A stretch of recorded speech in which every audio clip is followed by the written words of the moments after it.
Hello student, मैं दुर्गेश वर्मा आपको मेरे YouTube channel biology classes bye Durgesh sir में आपका स्वागत करता हूं। मैं आज पुनः एक नया वीडियो अपलोड करने जा रहा हूं और ये वीडियो जो है ये है आपके क्लास 12 का।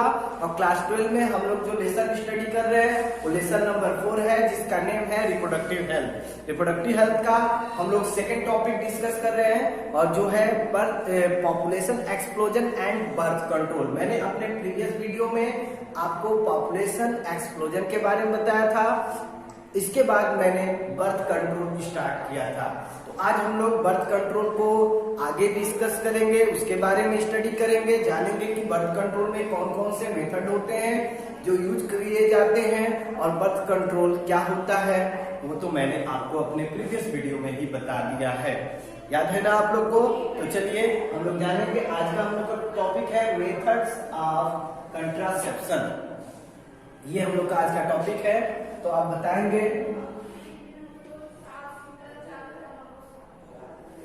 आप पहले लिख लेंगे there are two method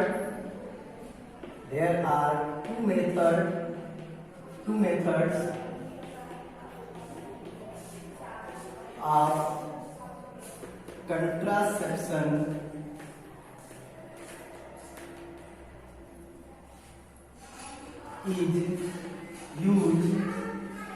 is used. First is natural and second is artificial. First होगा वो आपका होगा नेचुरल और सेकंड जो होगा वो होगा आपका आर्टिफिशियल। तो पहले हम लोग नेचुरल मेथड के बारे में डिस्कस करेंगे और उसके बाद हम लोग जानेंगे आर्टिफिशियल मेथड के बारे में। तो नेचुरल मेथड में आपका ये है कि नेचुरली जो प्रोसेस होते हैं उस प्रोसेस के ड्यूरेशन में जब हम लोग सेफ सेक्स करके प्रेगनेंसी नहीं होने देते हैं, प्रिवेंट करते हैं, तो हमारा होता है नेचुरल मेथड। तो जो नेचुरल वे है जस्ट लाइक पीरियड्स, मेंस्ट्रुएशन के टाइम और सेक्सेस नहीं किया जाता है तो वो आपका नेचुरल वे में होगा। तो ये बातें आप बताएंगे। इसके अदरवाइज जो कोइटस इंटरप्शन होता है, मैं आगे बता रहा हूँ। कोइटस के टाइम जो सीमेन रिलीज होता है from the male reproductive part that means penis, उसको फीमेल बॉडी में अगर इजेक्युलेट नहीं किया जाता है तो ये जो तरीका है ये सभी हमारे नेचुरल वे में आता है। अगर नेचुरली अगर हम उसको इंसर्ट न होने दें, उसको बचाएं, फ्यूजन से रोकें, तो ये हमारा नेचुरल वे है। तो ये सभी मेथड आपके आते हैं, जिसको दैट मीन्स इसको कहें तो सेफ सेक्स नेचुरली वे से उस टाइम करना जिस टाइम कंट्रासेप्शन के चांसेस न हो, तो ये आपके नेचुरल वे में आएंगे। तो चलिए इसके बारे में हम लोग जाने। तो नेचुरल वे में 3 वे हैं।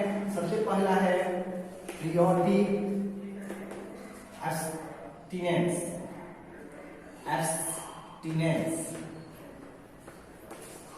सेकेंड होगा कोइटस इंटरप्शन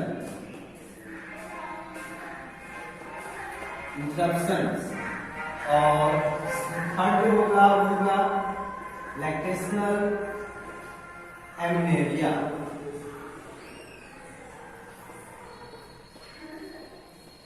ये 3 मेथड है जिसका यूज किया जाता है फॉर प्रिवेंट प्रेगनेंसी और फॉर बर्थ कंट्रोल। तो फर्स्ट है आपका पीरियोडिक एब्स्टिनेंस, सेकेंड आपका क्या हो गया कोइटस इंटरप्शन और थर्ड आपका क्या होगा लैक्टेशनल एमेन्योरिया। तो चलिए एक एक के बारे में हम लोग जाने। तो पहले हम लोग जान लेंगे आपका पीरियोडिक एब्स्टिनेंस। फर्स्ट हम लोग जानेंगे पीरियोडिक एब्स्टिनेंस।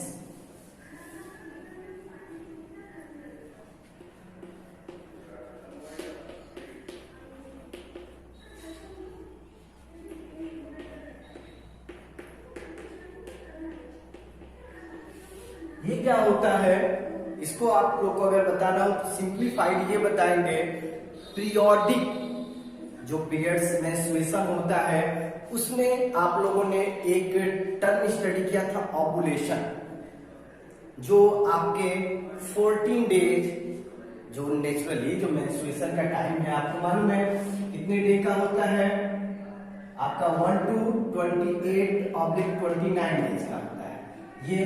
तो इसके बिटवीन आपका जो 14 डे जो होता है वो आपका ओवुलेशन होता है, ये भी आपको मालूम है।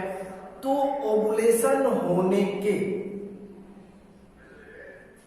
पहले और ओवुलेशन होने के बाद कुछ समय तक अगर हम सेफ सेक्स रखें, दैट मीन्स सेक्सेस न करें तो चांसेस नहीं होते। That means in between 10 to 17 days, 10 से that means 10 to 70 days, that means 1 week, 7 day तक अगर सेक्स नहीं किया जाता है, इससे सेफ रहते हैं तो चांसेस कम होते हैं प्रेगनेंसी के। ये बातें आप याद रखें, क्योंकि आपको मालूम है 14 डेज ओवुलेशन है, बट ऐसा कंफर्म नहीं है, मे बी 14 डेज पहले भी हो सकता है। क्लियर रखना आप लोग, 14 डेज आफ्टर भी हो सकता है। अगर आफ्टर ना हो, अगर 14 डेज पर होता है उसके बाद भी आप जानते हो 14 डेज के बाद 48 आवर्स तक, नियर अबाउट 24 और 48 आवर्स तक जो ओवम होता है वो पूरी तरह से एक्टिव रहता है, फैलोपियन ट्यूब में बड़ा होता है। उस टाइम अगर स्पर्म से फ्यूजन हो जाए तो चांसेस होते हैं आपके श्योर कि प्रेगनेंसी होगा। तो उस टाइम अगर सक्सेस न हो, उस टाइम स्पर्म का ओवम से फ्यूजन न हो तो चांसेस होना बहुत ही कम होता है। तो इसीलिए मैंने बताया 10 to 17 डेज, 10 to 17 डेज जो होता है in each menstruation no success takes place, that time no chances of pregnancy, तो चांसेस ऑफ प्रेगनेंसी नहीं हो सकता है। तो ये आपका होता है पीरियोडिक एब्स्टिनेंस, ये आप बता लोगे ना, तो इसको मैं लिख भी दे रहा हूं।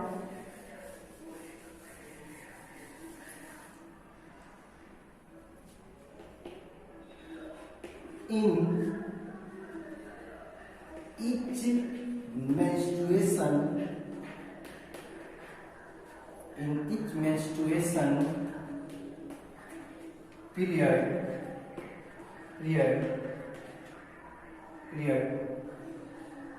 ovulation takes place in 14th day,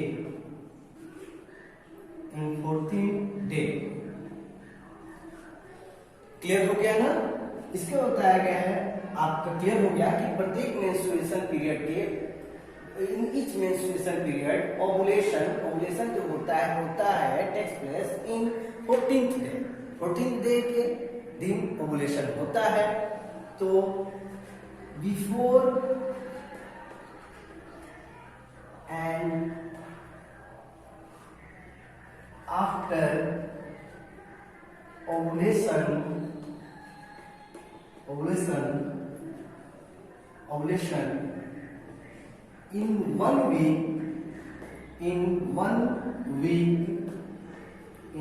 week no sex done, then no chance of pregnancy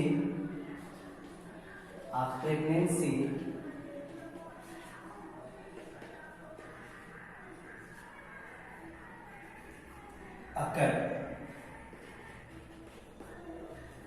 तो before and after ovulation, before मतलब 3 डेज, मतलब 14 डेज के 3 डे बिफोर, 10 डे के टाइम, और after after that 14 to 70 days जो होता है उसके बिटवीन में अगर सक्सेस नो सेक्स हो तो तब नो चांस ऑफ प्रेगनेंसी, अगर तो चांसेस ऑफ प्रेगनेंसी नहीं होता है।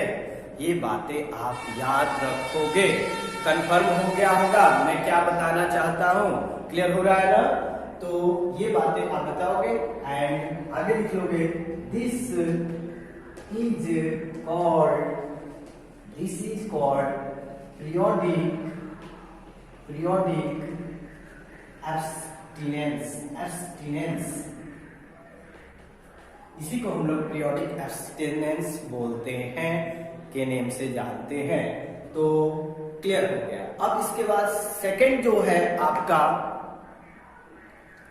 Coitus interruption.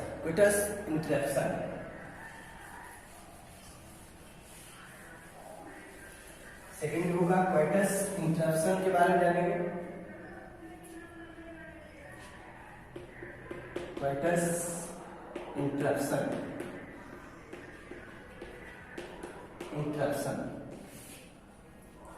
कोइटस इंटरप्शन क्या होता है? तो इसमें बताया गया है during this sex ejaculation takes place.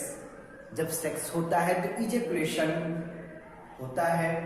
तो when the sex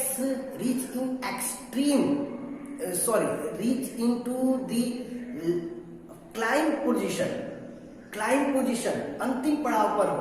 during sex जब लास्ट पड़ाव पर हो जहां पर इजैकुलेशन होने वाला हो उस time if semen is ejaculate outside the female body not in vagina, this protect from the chances of pregnancy and this is called coitus interruption।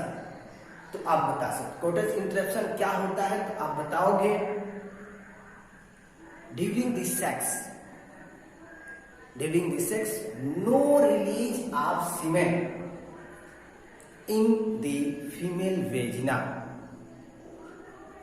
This is called as coitus interruption. ये बताएं। Confirm हो गया ना? तो coitus interruption का मतलब clear हो गया। सेक्स के टाइम अगर लास्ट टाइम जो होता है जिस time sperm release that mean semen release होने वाला होता है उस टाइम अगर सीमेन को फीमेल वेजिना में रिलीज न किया जाए, डिस्चार्ज न किया जाए, आउटसाइड अगर किया जाए तो ये आपका कहलाता है कोइटस इंटरप्शन। ये बातें आप बताओगे लेकिन ये चांसेस बहुत ही कम है। इसके 30% जो फेल्योर के चांसेस होते हैं क्योंकि ड्यूरिंग दिस सेक्स के क्लाइमेक्स से पहले भी इजैकुलेशन हो जाता है या कुछ स्पर्म रिलीज हो जाते हैं और रिलीज होने के बाद फीमेल के वेजिना में एंटर कर जाते हैं तो चांसेस बने रहते हैं। तो इसलिए इसको हम 100% सेफ सेक्स नहीं बोल सकते हैं और ये प्रिवेंट नहीं कर सकता है प्रेगनेंसी से। ये भी बातें आप याद रखोगे। तो मैं आशा करता हूं कि ये भी टर्म समझ में आ गया होगा। तो ये क्या कर रहा है इसको लिख दे रहा हूं। ड्यूरिंग सेक्स नो रिलीज और discharge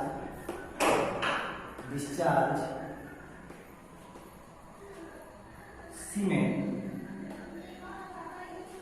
in vagina of female called coitus interruption।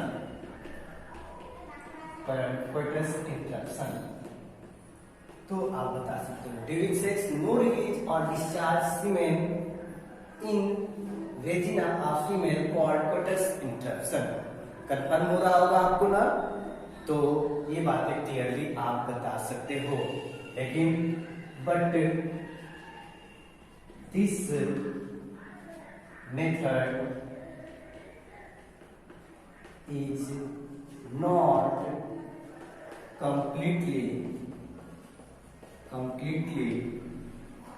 safe। लेकिन यह मेथड पूरी तरह से सेफ नहीं होता है, चांसेस होते हैं। ओके बेटा, तो ये बातें आप बताओगे। इसके बाद नेक्स्ट जो है वो है आपका लैक्टेशनल एमेनोरिया। चलिए लैक्टेशनल एमेनोरिया के बारे में जानेंगे, कंफर्म हो गया होगा। लैक्टेशनल एमेनोरिया क्या होता है? लैक्टेशनल एमेनोरिया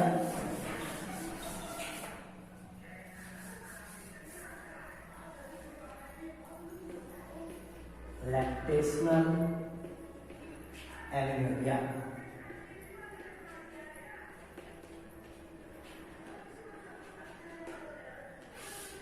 लैक्टेशनल एमेनोरिया क्या होता है? तो इसमें ये बताया जाता है आफ्टर पार्चुरेशन के बाद, डिलीवरी के बाद, जब फीमेल अपने बेबी को स्ट्रांगली फीड करा रहे होते हैं, अपने बेबी को स्ट्रांगली फीड करा रहे होते हैं, तो उस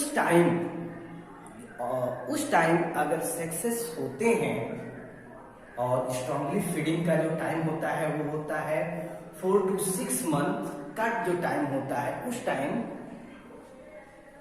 मेंस्ट्रुएशन नहीं होता है।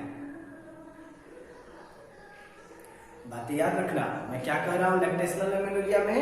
मैं ये कह रहा हूं कि after parturition when the female feed there baby strongly in between 4 to 6 months, that time no menstruation takes place। तो उस टाइम menstruation नहीं होता है। if that time success done, no chances of pregnancy। तो उस टाइम अगर success होता है तो प्रेगनेंसी के चांसेस नहीं होते हैं। ये बातें आप याद रखोगे, लेकिन ये भी 100% आपका कंफर्म नहीं है। मे भी हो सकता है, ये हो सकता है, कंफर्म ये नहीं है। तो इसका मतलब यही है कि नेचुरल जो मेथड है ये कंप्लीटली सेफ नहीं होते हैं, लेकिन इसको आप समझोगे जरूर। तो लैक्टेशनल एमेनोरिया कंफर्म हो गया ना। लैक्टेशनल एमेनोरिया का मतलब है, लैक्टेशनल का मतलब होता है releasing of milk, feeding the baby by milk, and amenorrhea का मतलब होता है no menstruation, lacking of menstruation during the feeding after parturition in few months, no chances, no menstruation occur। This is called a lactational amenorrhea and due to progesterone hormones. ये reason सब किसके कारण होता है? प्रोजेस्टेरॉन हार्मोन्स के level पर depend करता है। ये बातें आप याद रखोगे। तो लैक्टेशनल एमेनोरिया क्लियर हो गया, इसको लिख दे रहा हूं। After parturition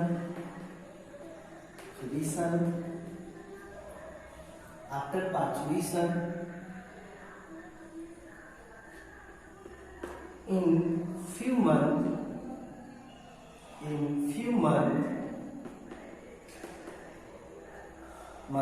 no menstruation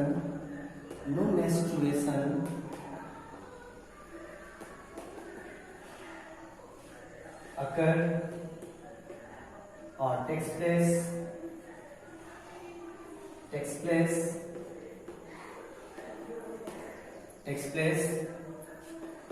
if sex done in this time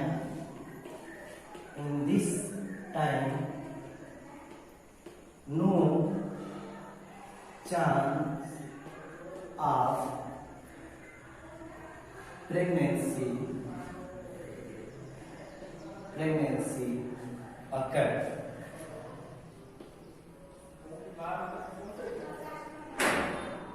No chance of pregnancy occur।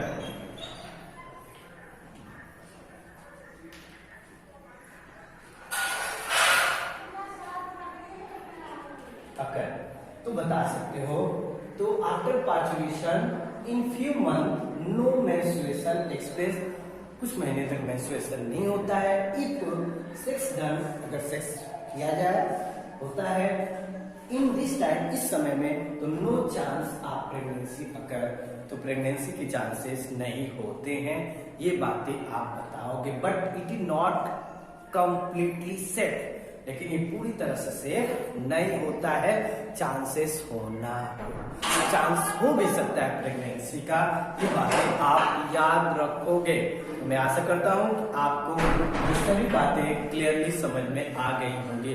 अब इसके बाद हम लोग नेक्स्ट मेथड स्टडी करेंगे, जो है हमारा आर्टिफिशियल मेथड। तो नेचुरल मेथड क्लियर हो गया होगा आपको। अब इसके बाद हम लोग स्टार्ट करते हैं आर्टिफिशियल मेथड।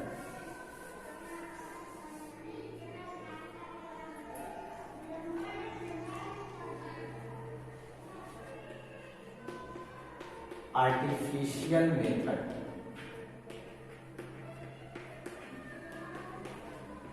आर्टिफिशियल मेथड में है ये कि मैन के थ्रू जो भी इंस्ट्रूमेंट, जो भी medicine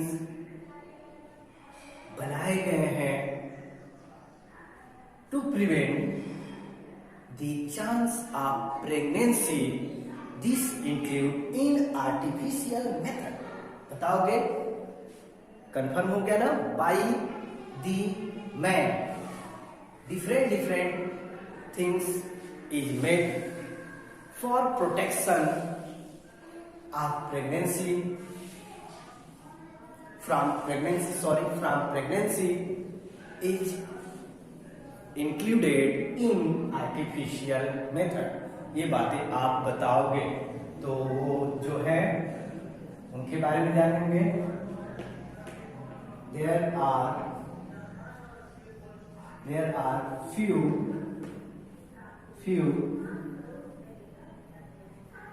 method used for pregnancy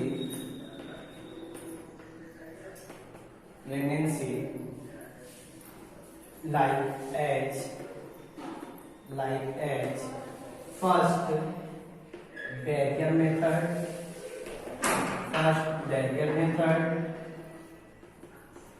second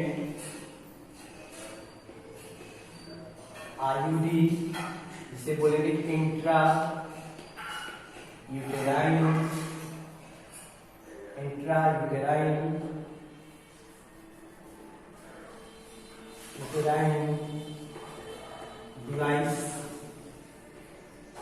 devices.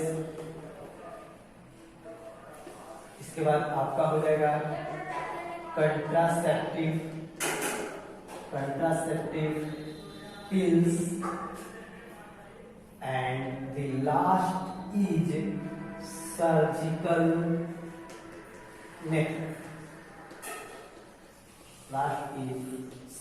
method। ये सब यूज किए जाते हैं for prevent pregnancy and this included in artificial method. तो आप बता सकते हो barrier method, intrauterine devices, contraceptive pills and surgical method, these all included in your artificial method because these all are made by man। तो ये बातें आप बता सकते हो या डन बाय मैन। ओके बेटा, तो मैन के द्वारा जो किए जाते हैं, जो चीजें बनाई जाती हैं प्रिवेंट करने के लिए प्रेगनेंसी को, वो आपके किसमें इंक्लूड की जाती हैं? आर्टिफिशियल मेथड में। मैं आशा करता हूं कि आपको सभी बातें क्लियर हो गई होंगी। तो मैं नेक्स्ट वीडियो में इनके बारे में डिटेल बताऊंगा। Okay, thank you.